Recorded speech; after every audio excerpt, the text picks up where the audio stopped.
First day of Ramadan, and tensions are high in Jerusalem. The United States is building a floating port on the shores of Gaza. Meanwhile, Hamas leaders are escalating the situation at the expense of the civilian population of the Gaza Strip. I'm Yair Pinto, and this is your Boots on the Ground report about what is happening in Israel on the 156th day of the war against Hamas.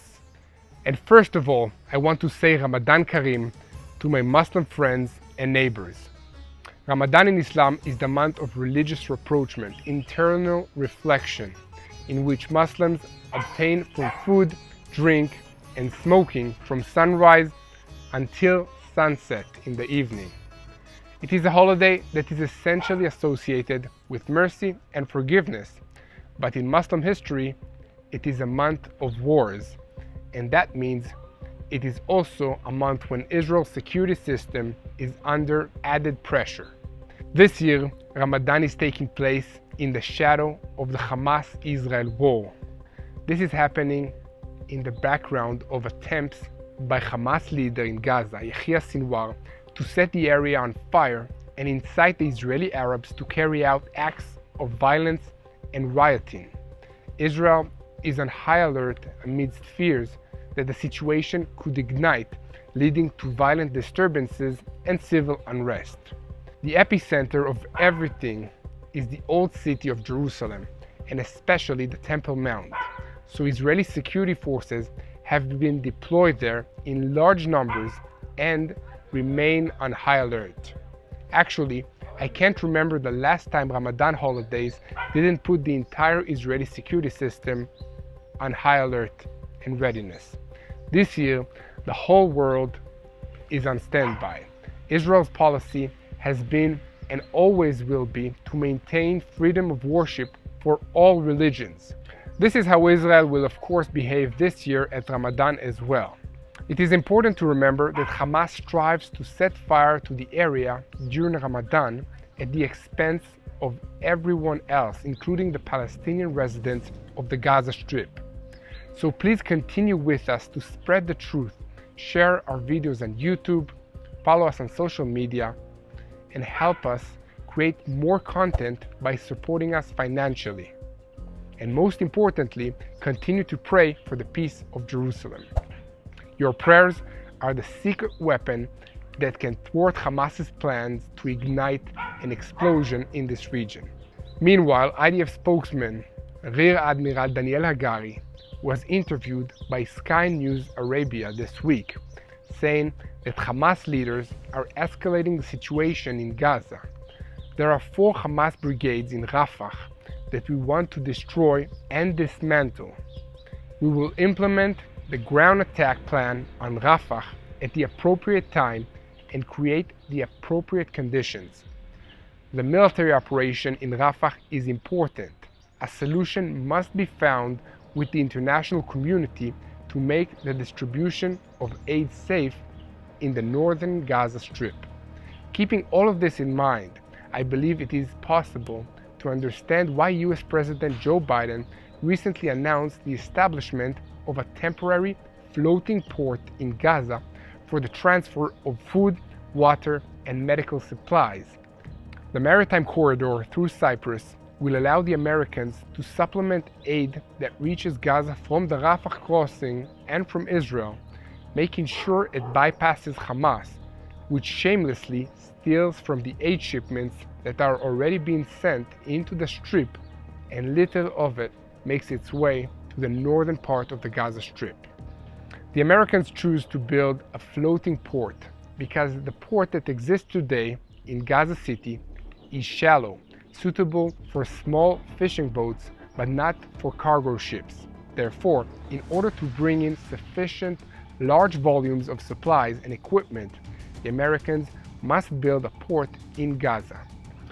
The port itself is a special complex pier, like a giant Lego.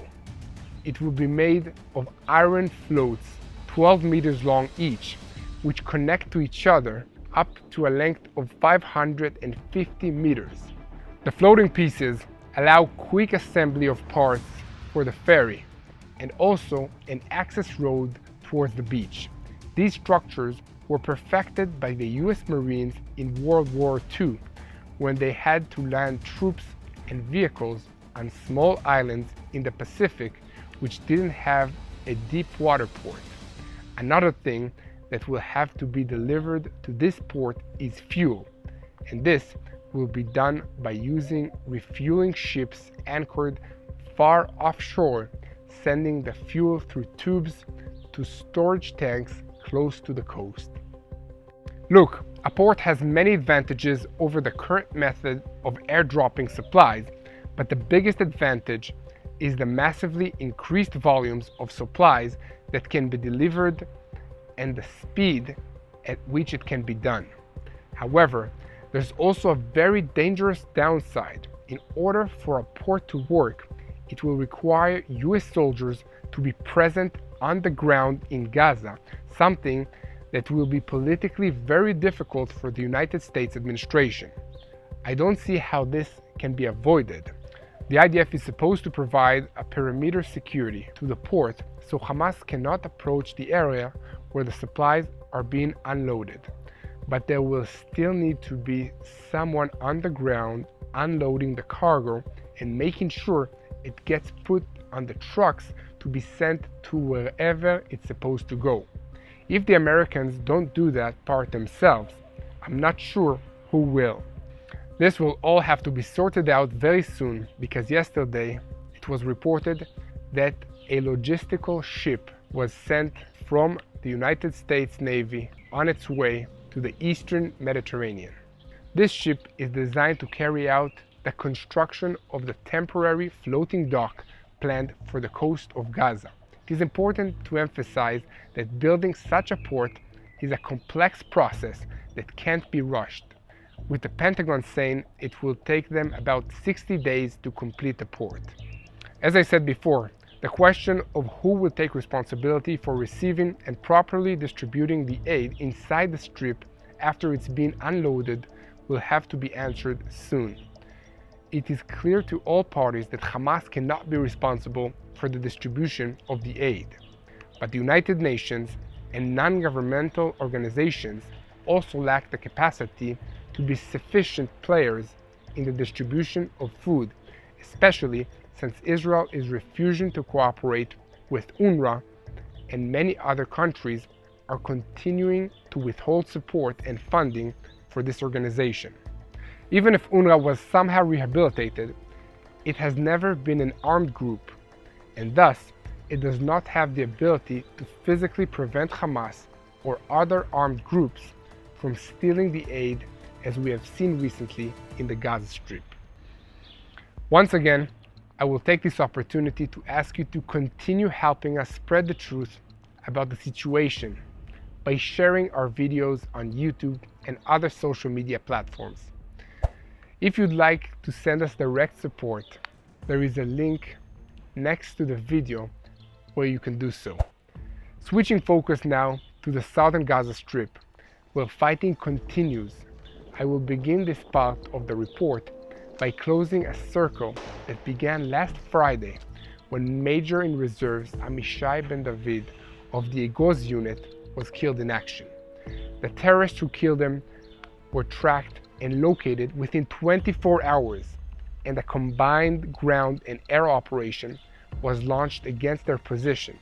It resulted in the elimination of this terrorist squad, who won't be killing any more IDF soldiers or Israeli civilians. Meanwhile, the soldiers of the Commando Formation continue to engage Hamas terrorists in the Hamed neighborhood of Khan Yunis. These intense engagements often include close quarter and even hand-to-hand combat.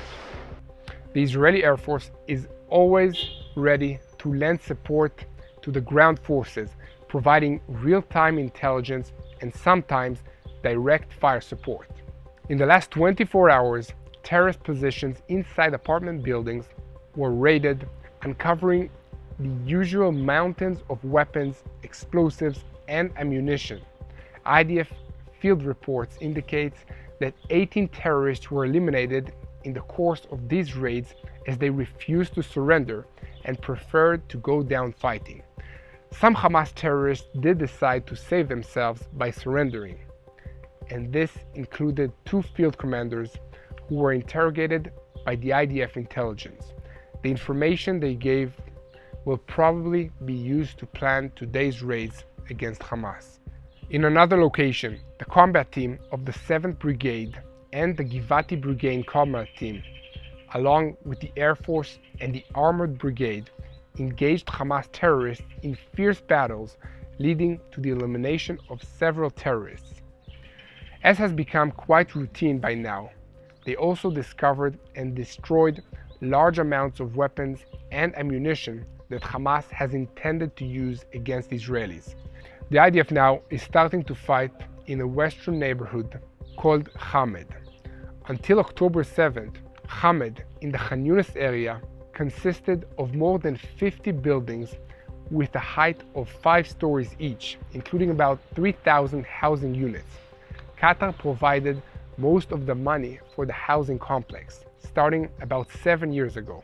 But despite being the main sponsor of the project, Qatar did nothing to prevent Hamas from using it as a base. And when the IDF began operations to root out these terrorists from the area, it resulted in the destruction of many of these buildings. Most of the Hamas leadership was not harmed by any of this, as they live in comfortable luxury hotels in Qatar, Turkey, and elsewhere. From the safety and comfort of these luxury hotels, they make decisions that bring death and destruction to Israelis and Palestinians alike. Without these terrorist leaders, the children of Gaza would now be in their schools, their mothers would be feeding the family, there would be work and recreation for everyone, and Gaza would be full of life. I want to conclude by saluting an Israeli hero who fell defending the country yesterday, Major Michael Gal, 29 years of age, from Jerusalem. He was fighting for the company of the 450th Battalion, Bislamach Brigade, and he fell in the battle in the southern part of the Gaza Strip. Once again, we need to understand that these people have normal lives. Most of them left their day-to-day jobs in order to defend the country of Israel, to defend their children, their parents, and their loved ones. This war is fought on multiple levels. We are winning the physical war, but we are losing the war for the public's opinion, and we need your help in sharing the truth, because this is a spiritual battle, and spiritual battle is fought by sharing the truth and by praying. So please join us in prayer for the peace of Jerusalem.